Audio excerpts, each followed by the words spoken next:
হৰভোগৰ দহলাপাৰাৰ ২৭ নং ৰাষ্ট্ৰীয় ঘাইপথৰ দাঁতিত মৃতদেহ উদ্ধাৰ।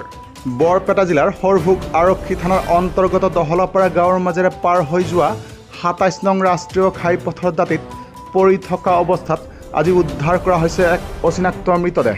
মৃতদেহটোৰ কাষতেই ৰাষ্ট্ৰীয় ঘাইপথত ৰৈ থকা অৱস্থাত BR-28 GB 1715 নম্বৰৰ এখন ট্ৰাক উদ্ধাৰ কৰা হৈছে।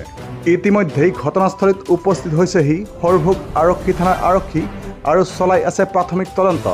উল্লেখ্য যে ট্ৰাকখনৰ তলফালে তথা এটা ফালে ঘাইপথৰ ওপৰতেই তেজৰ চেকুৰা তথা অচিনাক্ত বাহনৰ গ্লাছৰ ভগা টুকুৰা তথা চকাৰ চিন পৰি থকালৈ লক্ষ্য কৰি স্থানীয় ৰাইজৰ লগতে আৰক্ষীয়ে সন্দেহ প্ৰকাশ কৰিছে যে মৃত ব্যক্তিজন উক্ত ৰৈ থকা ট্ৰাকখনৰে চালক।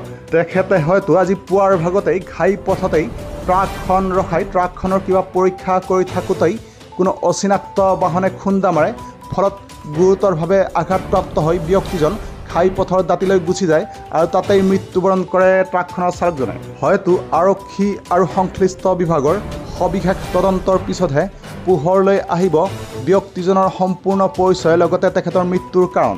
হৰভোগৰ পৰা উদয়ন নাথৰ ৰিপৰ্ট, নিউজ টাইম 3। এইখিনি কিসমত গাড়ীকে দহলাপাৰা সীমান্ত হয়।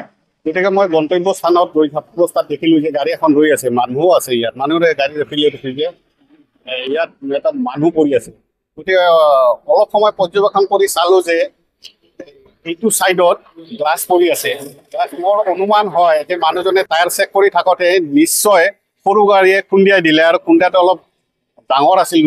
তো তাত যিহেতু তেজ পৰি আছে, মঙহ অলপ অলপ পৰি আছে, গতিকে মোৰ ধাৰণা হয় সৰু গাড়ীয়ে খুন্দিয়াৰ পিছত তেওঁ গাত জ্বৰত তেজৰ জ্বৰত গাড়ীখনৰ তলেদি গৈ তাত গৈ পৰে আৰু তাতেই মৃত্যুমুখত পৰে।